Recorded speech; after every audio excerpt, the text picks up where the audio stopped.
I'm back! Welcome to another episode of The Lake Effect Gardener.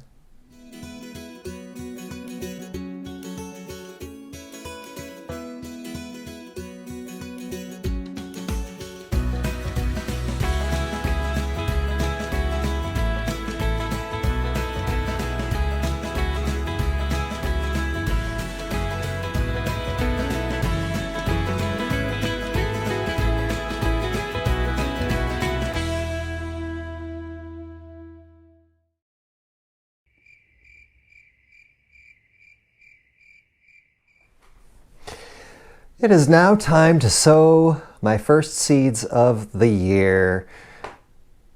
And I'm so incredibly excited to be back. I'm just fresh off my vacation in Fort Lauderdale, which was just a dream.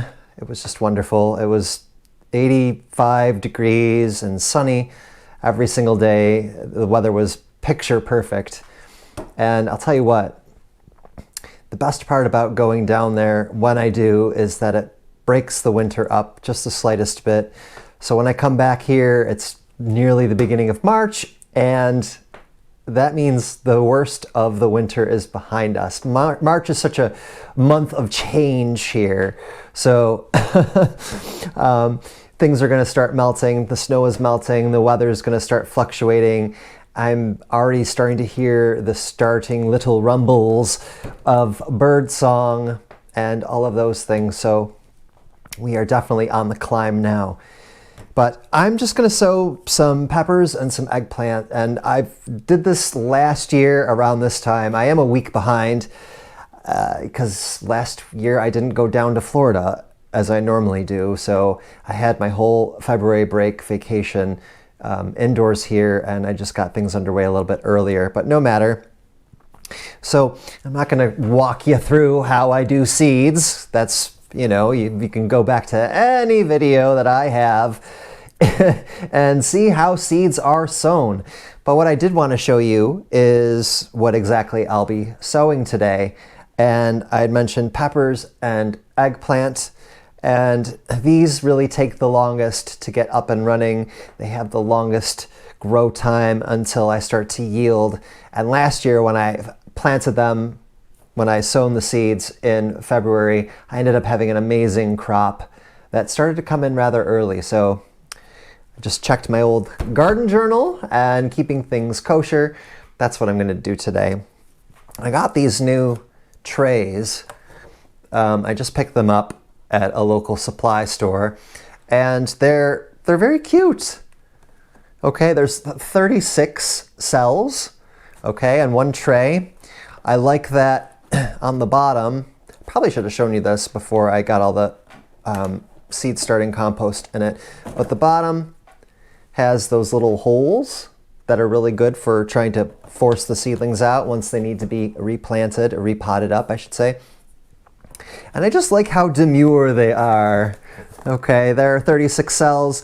I'm going to be doing 6 different plantings, 6 cells each for a total of 36. And I do have 2 of them.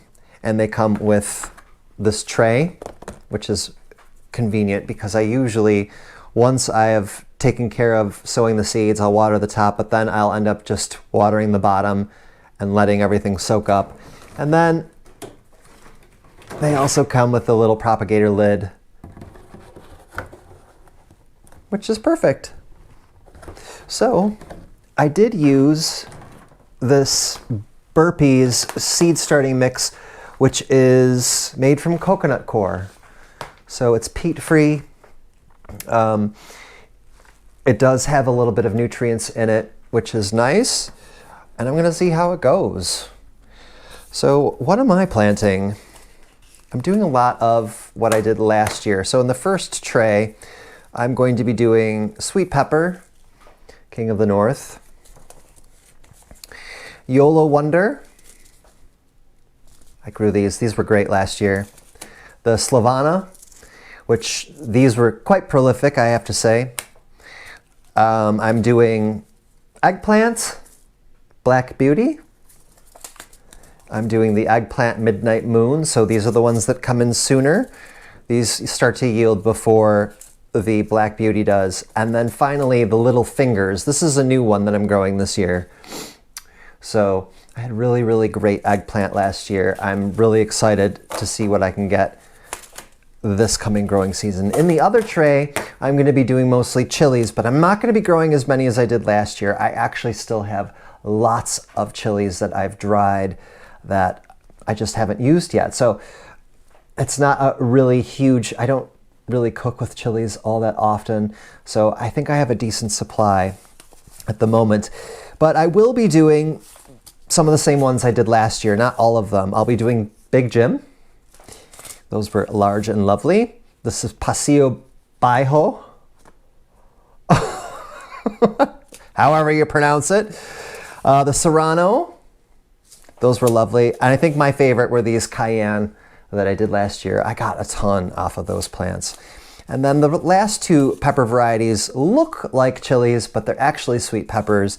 These are going to be new for the garden. I'm doing a sweet banana pepper and the Corno di Toro. Okay, I couldn't have said that any more American if I had tried. Corno di Toro is the heart of the bull in Italian.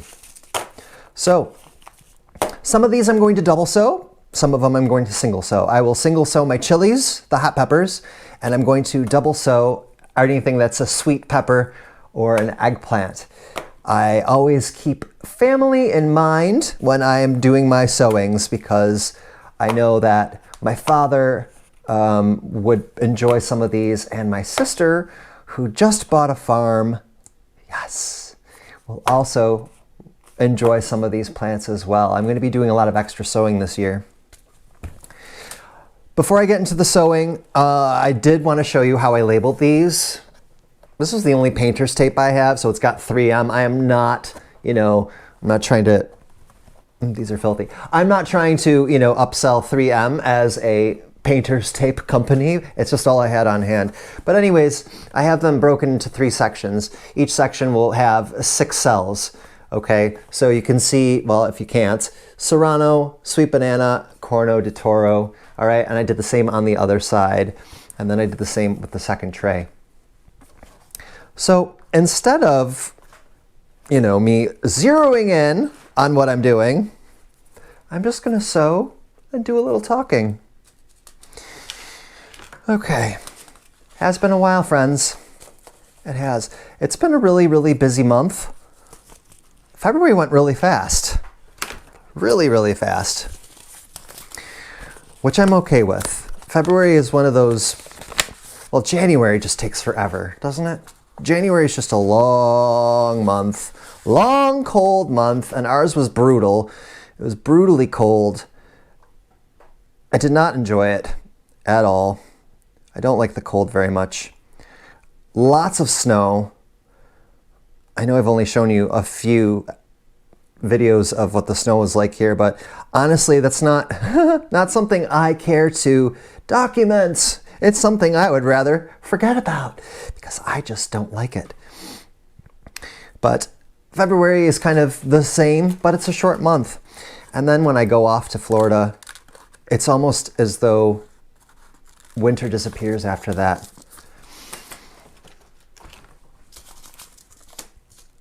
I'm going to share a couple of pictures from my Florida trip.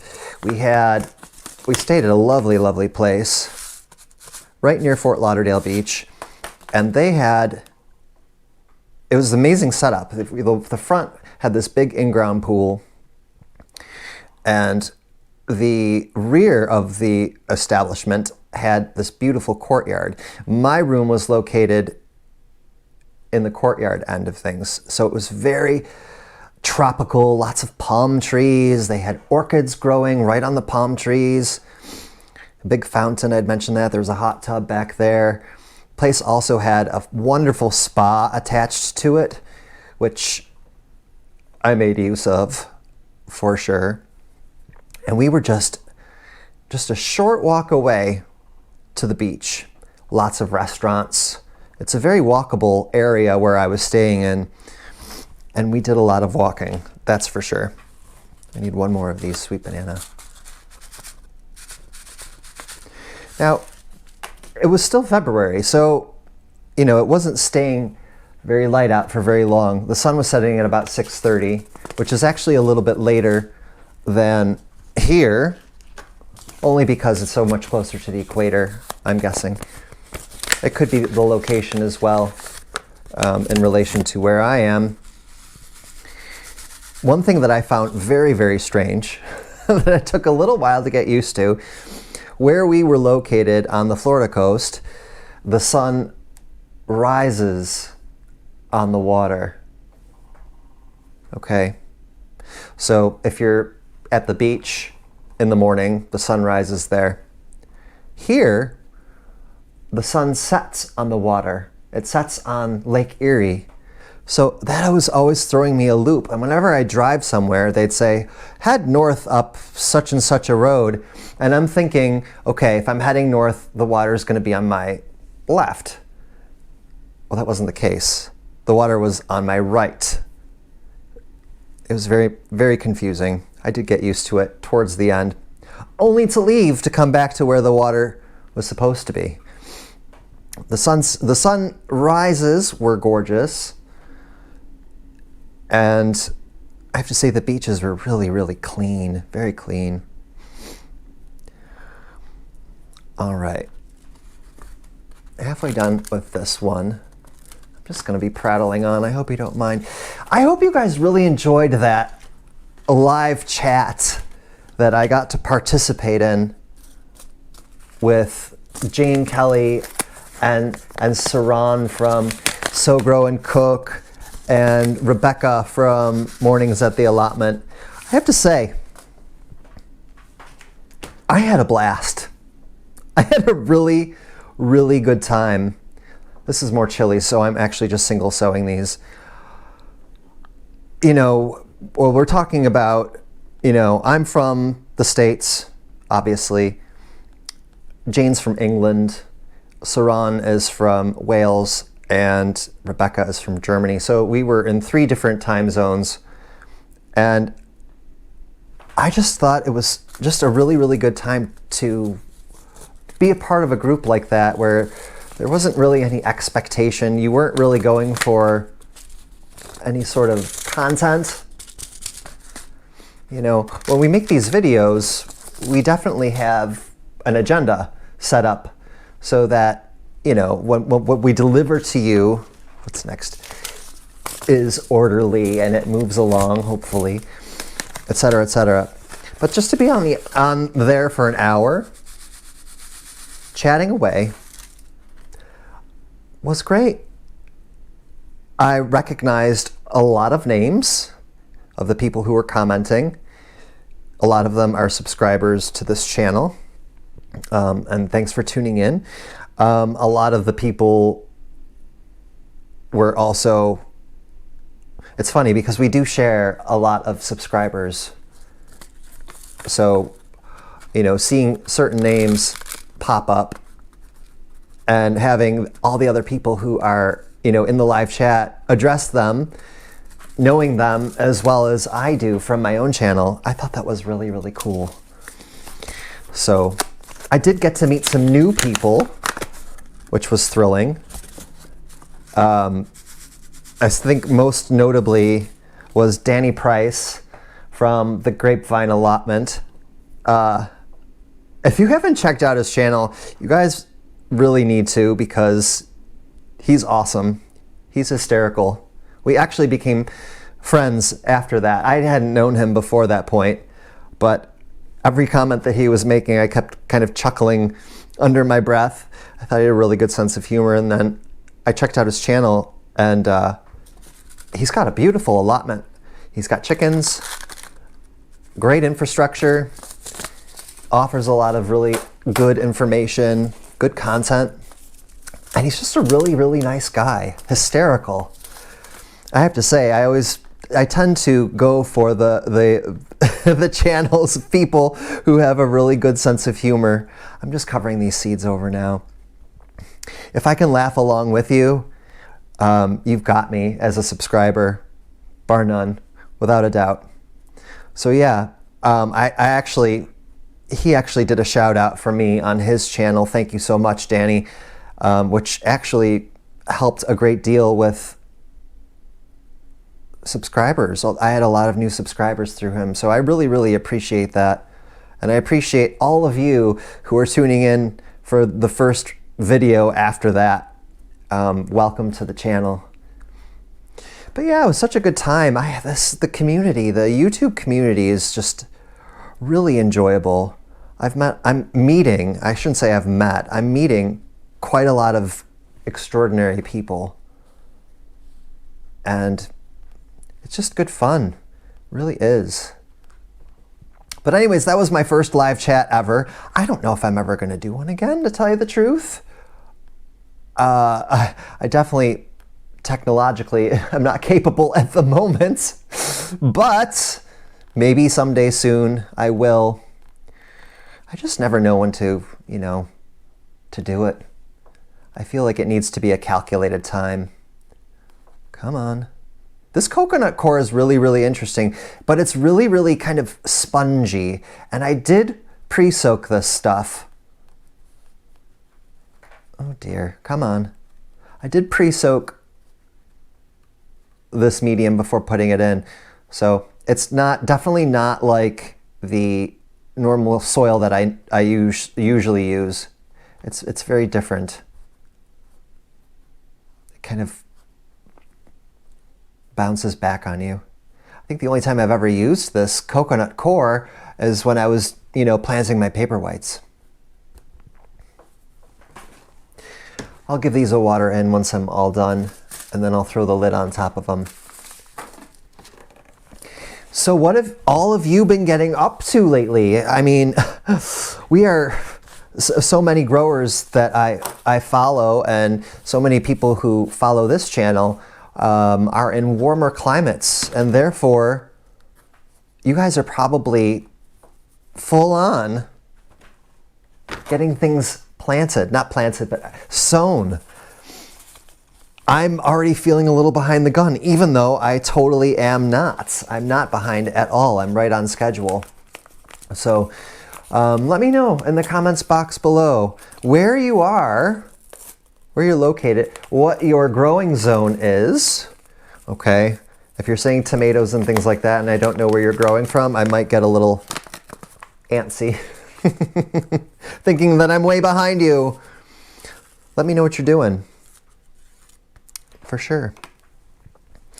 I was just talking to Danny this week. We had a little Zoom chat, and I was telling him about my tunnel. He had just put up a low tunnel on his plot, and I was talking about my tunnel, and I think it's something that I'd like to share with you guys.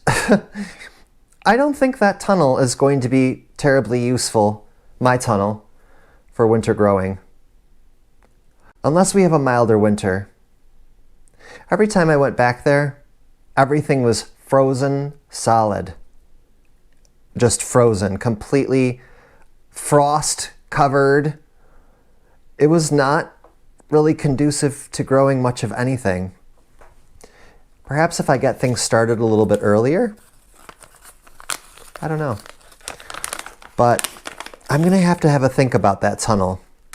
I think the only thing that I managed to do in that tunnel this year was to prevent it from succumbing to the snowfall. And thank goodness for the bracing I put up there. I'm sure you've all seen my video. I don't know if was it the last one? It was the last one, which was so long ago. I'm so terrible. I'm so sorry. But I went back there just to inspect it, and thank goodness there wasn't any major damage. The bracing seems to have worked, but I don't know. Any suggestions out there for people who grow in maybe, I'm thinking if you're from the States, maybe the northern states, the northeastern states, Canada, anywhere in Canada, maybe northern areas of the UK, Scotland, if you have a tunnel. What can you grow in there? What can you grow over the winter? And on top of that, how early do you plant things in there so that they are established for the winter months, because it was kind of a wash. I did get that early crop of parsley for my mom, but that was really it. Okay, a few more to do, guys, a few more to do. King of the North. So these are sweet peppers. I am double sowing in each cell, and then when I prick these out, I will put them in there, obviously in their own containers. Most of these are brand new seeds. I do have seeds from last year, but they should be fine. All right. Everything is still frozen solid outside, even though we've had a really decent melt. The ground, I walked out this morning before I headed to school, and I was walking on top of the ground, literally on top of the ground, just because it was that frozen. Had it not been frozen, I would have been, 6 inches in mud, but it was really frozen. Just took a walk back there. The apple trees are just, they're done for. Jane had mentioned in comments that perhaps I could take cuttings. She's absolutely right. I could totally do that. My father also mentioned to me that I could also do some grafting, which I've never done before. So that's a possibility as well. I have time. I have time to mull over it. Things aren't going to start growing back there. The trees are not going to start crowning anytime soon. We'll be lucky if we start seeing the first signs of growth by the end of March. So I have a couple of weeks to mull it over. But I don't know. I'm just kind of thinking to myself, well, those trees take so long to grow and so long to produce, and I'm just not sure if I'm going to be here at this house for that long. I don't know. I mean, it literally took 7 years, maybe, to get a Honeycrisp apple off of that tree. That's too long. I think I might be better off just whipping them out, extending my beds, and growing things that I know I can yield from in a decent amount of time. But we will see. My sister did buy her farm. She is going to be moving in very, very soon. And with that, I'm going to be doing a new series, I think. I hope. It's going to be helping her establish a small holding. It's a very old farm. To give you an idea, it's the oldest house in the town I live in. 1802, something like that, which is really, really old by American standards. Probably not terribly old if you're across the pond. You guys do live with a lot of very ancient infrastructure, but I think of it this way. Thomas Jefferson was president when that house was built. She has 20 acres. 20 acres. What I could do with that, I'll tell you what. 20 acres. She has a barn. She's got outbuildings. She's got pretty much everything that you'd want. She wants to get animals. So we're going to be talking about chickens. She wants to get more livestock too. So that is going to be keeping me quite busy. And I'm going to be really excited to show you that when the time comes. Right. Get these puppies covered over. This is going to go into my utility room that's behind me because that is where the heat source is. I have my utilities in that room. So the heat source keeps that whole room, is this open? Keeps the whole room nice and warm. And these all need heat to germinate. So that's really the perfect place for it to go. And then once they have popped up and are ready to go, I will move them into the tunnel, as long as it's warm enough, or the greenhouse.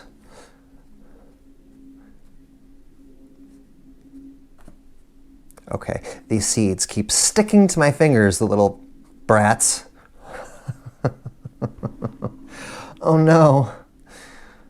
Okay, there we go.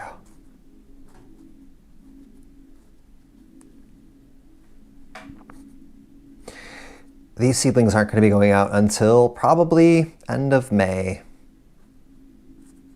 I think that's when I did it last year. Gosh darn it. This stuff is almost sticky. It's kind of annoying a little bit. But if it works well, I won't complain about it. Okay, just gonna give these a cover over. Well, I guess that's it for me. This was a rambly one, but I just kind of wanted to catch up with you guys. It's been a while. I get it. I know. March is going to be is already looking to be a rather crazy month for me. I am very busy. I have a lot going on this month. Not really with work, but with stuff outside of work. So it's like my free time to do garden stuff is going to be gobbled up. I can't let that happen, but, you know, I'll do my best. Lovely. Oh, first seedlings, the first seeds, I should say, sown, ready to go. The last thing I always do, I'm not going to do it right now on camera, I'll do it after I get all of this coconut core that has just fallen all over my lap, off of my lap. I'm going to label what I've planted with the date and the time in my journal. Really, really important. Keep track of what you plant, when you plant it, so that you can look back upon it. I suppose I could look back upon it by looking at my videos, but honey child, I just don't have time for that. I really don't. It's all right there. I can take care of it. It's all good. So I guess that's it for me. I hope you guys are doing well. Again, things are going to be cranking up. I'm really excited to get back into the garden if it ever decides to thaw. Be sure to take a look at the Grapevine allotments if you haven't been there before. And I'm going to be doing another challenge pretty soon. Yes, another challenge. So keep your eye on this channel. It's going to be happening very, very soon. And it's going to be another growing challenge. Please take a look when the video comes out, and we would love for you guys to participate. Always a good chance. Okay, I gave part of it away. I said we. Me and another person. If you follow this channel, you'll know who it is immediately. Ooh, I forgot. I've got one more thing. Hold on one second. Okay, I'm back. I got some lovely gifts in the mail from very, very, very thoughtful people. And I thought I'd just share a little bit of that. First gift came a while ago. And, oh dear, yes, the 5th of February. From the lovely Sandy. I think she had seen my channel when I was talking about, or maybe it was on Facebook. See what happens when you fall off the face of the earth? You can't remember anything, can you? I had mentioned that I was looking to source some of the Cocoa Sophie beans that some of my English garden friends grow, and they're really, really hard to find here. And bless her heart, she found some and she sent them to me. Sandy put a lovely note, and she sent me the Cocoa Sophie along with some Philadelphia Dutch butter lettuce. And these are seeds that she saved. So they're from her crop all the way from Pennsylvania. So I want to thank you so much, Sandy. And I said to her that I wouldn't be calling them Coco Sophie, I would be calling them Coco Sandy in commemoration to her and her generosity. So thank you so much. I really, really appreciate it. I'm looking very, very forward to planting these and trying them. And with those Coco Sophie beans, I also had purchased some Coco Noir, which I had also sent out to a certain someone who I'm going to talk about right now. And that is my second gift, came from the lovely Vivi Gregory of Vivi's Kitchen Garden. I'm sure you've heard me talk about her a million times. I'm sure all of you who are on here are subscribers of her. And if you're not, shame on you. Get over there and subscribe, because you're not going to find better content with a more sweet, sweet person than with Miss Vivi Gregory. So she put a lovely postcard that she wrote in, and I got this when I got back from my vacation, and I just thought it was lovely. She sent this vintage looking postcard, and then with that, a book. It's called The Blackout Book. Okay. 500 family games and puzzles for wartime entertainment. So this is really plays into the whole Victory Garden, wartime cooking, etc., etc. It says, as the haunting air raid sirens of World War II echoed around darkened streets, the people of London and other British cities would gather together in tube stations, tunnels, railway arches, basements, and makeshift shelters at the bottom of gardens, fearful of what the night may bring. Evelyn August brings together over 500 games, puzzles, jokes, literary snippets, which provided families and strangers with amusement, comfort, and distraction during the long nights of the Blitz. This is precious. This is absolutely precious. And I have taken a little bit of a dive, and I just love the illustrations, and I love the way that it's set up. It looks like the way that it's set up, like those wartime growing wartime growing guides that I was referring to when I was planting my Victory Garden last year. So thank you so much, darling Vivi. Very, very sweet of you. Thank you again, Sandy. Just, I mean, humbled, very, very humbled. Lovely people out there in YouTube, and thoughtful and generous to boot. All right. Blah, blah, blah, blah, blah. I'm done talking. Time to wrap up. Miss you all. Hope you're all doing well. Hope you are getting your fingers nice and dirty. Nice and dirty.